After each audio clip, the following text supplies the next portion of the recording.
Thank you very much, Governor Keating and Mrs. Keating, Reverend Graham. To the families of those who have been lost and wounded, to the people of Oklahoma City who have endured so much, and the people of this wonderful state, to all of you who are here as our fellow Americans. I am honored to be here today to represent the American people. But I have to tell you that Hillary and I also come as parents, as husband and wife, as people who were your neighbors for some of the best years of our lives. Today our nation joins with you in grief. We mourn with you. We share your hope against hope that some may still survive.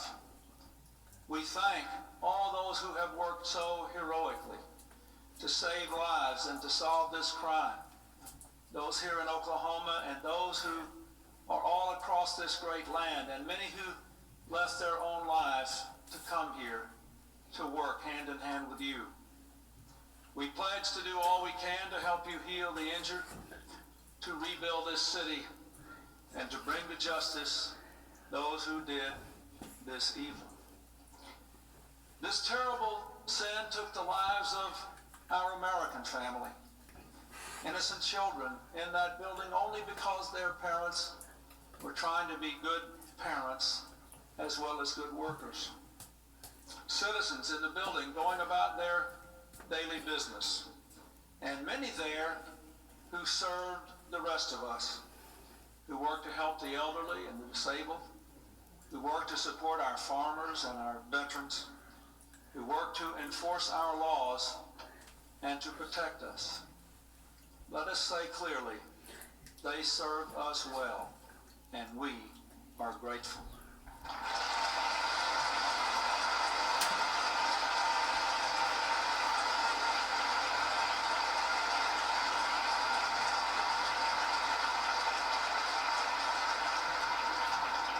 But for so many of you, they were also neighbors and friends. You saw them at church or the PTA meetings, at the civic clubs, the ballpark.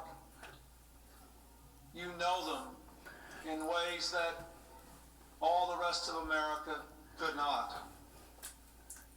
And to all the members of the families here present who have suffered loss, though we share your grief, your pain is unimaginable, and we know that. We cannot undo it.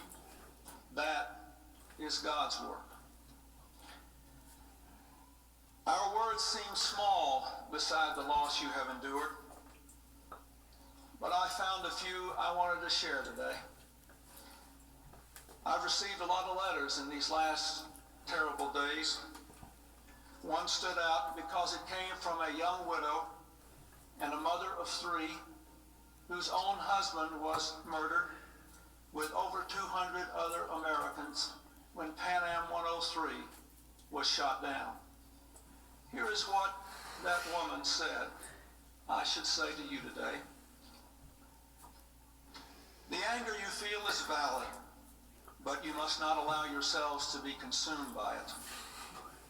The hurt you feel must not be allowed to turn into hate, but instead into the search for justice. The loss you feel must not paralyze your own lives. Instead, you must try to pay tribute to your loved ones by continuing to do all the things they left undone, thus ensuring they did not die in vain. Wise words from one who also knows. You have lost too much, but you have not lost everything. And you have certainly not lost America.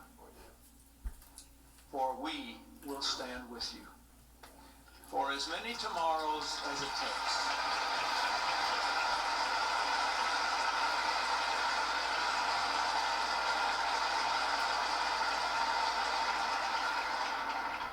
If ever we needed evidence of that, I could only recall the words of Governor and Mrs. Keating.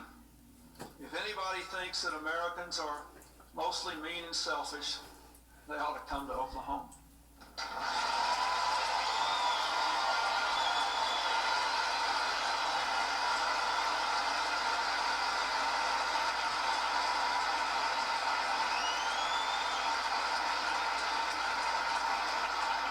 If anybody thinks Americans have lost the capacity for love and caring and courage, they ought to come to Oklahoma.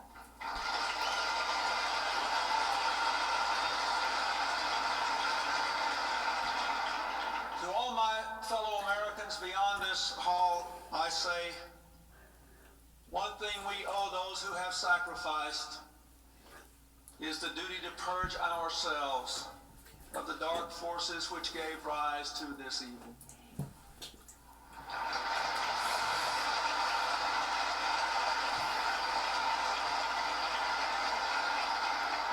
They are forces that threaten our common peace, our freedom, our way of life.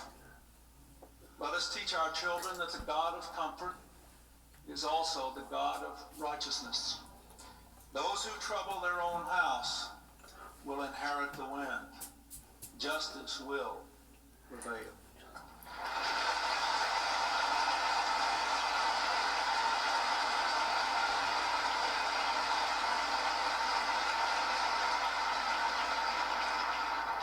Let our own children know that we will stand against the forces of fear. When there is talk of hatred, let us stand up and talk against it. When there is talk of violence, let us stand up and talk against it. In the face of death, let us honor life. As St. Paul admonished us, let us not be overcome by evil, but overcome evil with good.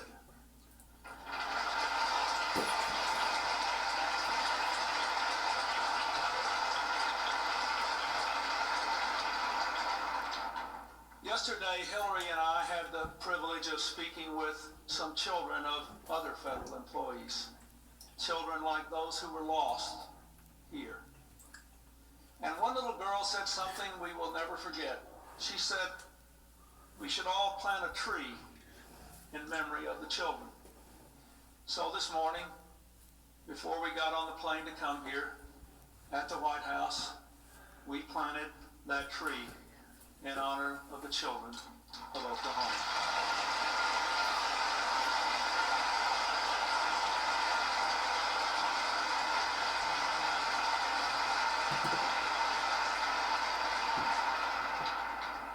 It was a dogwood with its wonderful spring flower and its deep, enduring roots. It embodies the lesson of the Psalms that the life of a good person is like a tree whose leaf does not wither. My fellow Americans, a tree takes a long time to grow, and wounds take a long time to heal. But we must begin. Those who are lost now belong to God. Someday we will be with them. But until that happens, their legacy must be our lives. Thank you all, and God bless you.